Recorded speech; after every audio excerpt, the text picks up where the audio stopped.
કિરીટભાઈ સાથેનો સંપર્ક રહ્યો છે. આમ તો અત્યારે તો કોઈ આવે તો કોઈને એમ લાગે કે આ અરવિંદ સેન્ટર છે કે સર્વોદય મંડળનું હોલ છે કે ખ્યાલ નહીં આવે. આખું સજાવટ એ રીતની છે, કોઈ ગુલાબી પડે એટલે કે બે જણ તો આમ આવીને પાછા ગયા કે આ તો અહીંયા ક્યાંથી હોય એમ.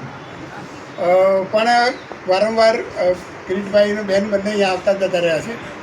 એકચ્યુઅલી મારા મનમાં એવું હતું કે કિરીટભાઈ જેનો વર્ષોથી 2008-9થી અમને સુંદરમનો જીવન ચરિત્ર આપ્યું. ટોટલી 4 જીવન ચરિત્ર એમને આપ્યા, પૂજાલાલ અને બીજા 2 કરીને. એ પછી એમને સાવિત્રીનું કામ શરૂ કર્યું. મારી દ્રષ્ટિએ ગુજરાતમાં સાહિત્ય વર્તુળમાં મોટું સાહિત્ય વર્તુળ છે, એમાં આની જેટલી લેવાય જેટલી નોંધ લીધી નથી. એટલે અમને લાગ્યું કે ચલો અહીંથી તો શરૂઆત કરીએ આપણે.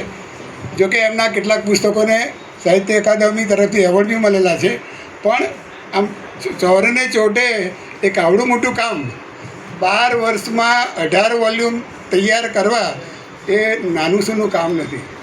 અને આની પાછળ એમની 50 વર્ષની તપસ્યા છે. આપણે વારંવાર બોલતા હોઈએ કે અરવિંદે 40 વર્ષ તપ કર્યું, આમનું 50 વર્ષનું તપ છે. એની નોંધ લેવાવી જોઈએ, કોઈ જરૂર નથી. અને એમાં છેલ્લા 42 વર્ષથી તો અર્પણના તંત્રી છે, ના કંઈ જરૂર નથી. એક સંપાદક તરીકે જો એમની કદર કરીએ તો એમની જે ચોકસાઈ છે, કારણ કે શરૂઆતમાં તો જ્યાં અમારું ભૂમિપુત્ર છપાય, અમારા પુસ્તકો છપાય, ત્યાં જ એમનું પુસ્તકનું કામ ચાલતું હતું. એટલે ઘણું બધું સાથે બી રહેવાનું થતું હતું. પણ એમની જે ચોકસાઈ છે જબરજસ્ત. માત્ર અંગ્રેજી ભાષા ઉપરનો પ્રભુત્વ નથી. મારા ખ્યાલ પ્રમાણે સાયન્સના વિદ્યાર્થી બેંકમાં કામ કર્યું અને બેંકમાં કામ કર્યા પછી આ દિશામાં કામ કર્યું, એટલે એક જબરદસ્ત આમ યુટર્ન તો નહીં કહેવાય પણ એક નવો આયામ કહેવાય. મને જે રહસ્ય એ છે કે અલગ અલગ વિચારધારાઓએ અન્ય વિચારધારાઓને સમજવી જોઈએ. માણસ જો પોતાની વિચારધારામાં જ બંધાયેલો પકડાયેલો રહે તો એ કદાચ એનું જે પોતાનું પૂર્ણ પ્રફુલ્લીકરણ થવું જોઈએ ન થઈ શકે. અને પ્રમાણમાં અરવિંદ સાહિત્ય અને એટલે આપણે વિનોબા દર્શન સાહિત્ય કહીએ એમાં ઘણા સામ્ય છે, ઘણી વિશિષ્ટતા છે, પણ પેરેલલી ચાલ્યું છે. અહીંયાથી માતાજી અને અરવિંદની જન્મ શતાબ્દી વખતે વિશેષાંક નીકળેલા છે. તેમજ સમયે સમયે આપણે વિશેષાંક એટલે વિશેષ મટિરિયલ પણ આપ્યું છે. હમણાં 2021માં સાવિત્રીનો પરિચય આપતા 5 કે 6 લેખ આપણે આપેલા. અને જ્યારે એમના પુસ્તકો પ્રગટ થાય છે ત્યારે શક્ય એટલું દર વખતે લંબાણમાં ન આપી શકીએ, ક્યારેક નોંધ આપવી પડે જગ્યાના અભાવે, પણ આપણે એને ભૂમિપુત્રમાં પરિચય પણ આપ્યો છે. અને લોકો પણ જાણે છે કે આપણે અહીંયાથી આપણે સારું એવું આપણે આપણાથી શક્ય હોય એટલું આનો પ્રચાર પ્રસાર કરીએ છીએ. મને લાગે છે કે સમયના અભાવે આપણે એમને વધારે ઘણું બીજું કહી શકીએ. હું જેને રસ હોય કે ભૂમિપુત્રમાં અત્યાર સુધીમાં શું થયું છે એના અંક પણ હું વિશેષ જોવા માટે લાવ્યો છું. એટલે હવે આગળ ઉપર આપણે કાર્યક્રમને આગળ ચલાવીએ. થોડીક મુશ્કેલી બદલ માફ કરજો.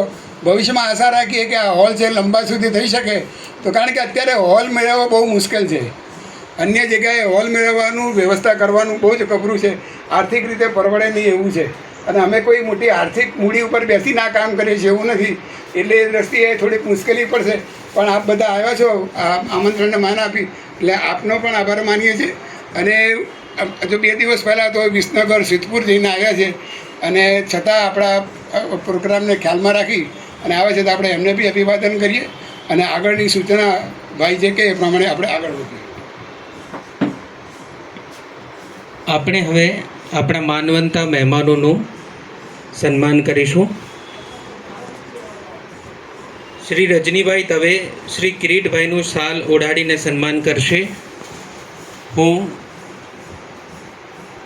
ભૂપતભાઈ પારેખને પણ વિનંતી કરું છું કે તેઓ અહીં આગળ આવે.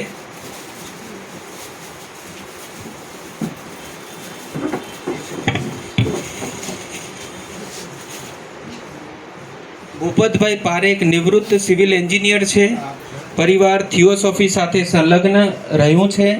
સર્વોદયની પ્રવૃત્તિમાં પણ તેઓ સક્રિય છે. હું રજનીભાઈને વિનંતી કરું છું કે તેઓ કિરીટભાઈનું શાલ ઓઢાડીને સન્માન કરે, તેમજ ભૂપતભાઈ રૂમાલ તેમજ પુષ્પગુચ્છથી સન્માન કરે.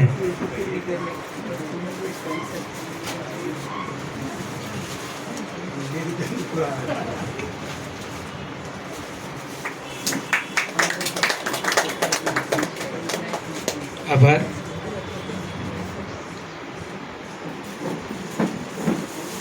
સ્વાતિબેનને વિનંતી કરું છું કે તેઓ આગળ આવે અને શ્રી યુક્તાબેનનું સાડી અર્પણ કરીને સન્માન કરે.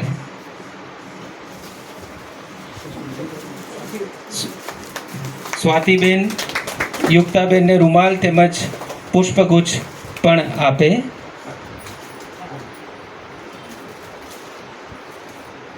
આભાર સ્વાતિબેન. સ્વાતિબેનને આપ સૌ ઓળખો છો.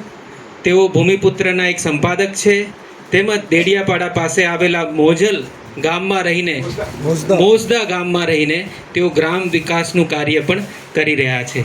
આભાર સ્વાતિબેન.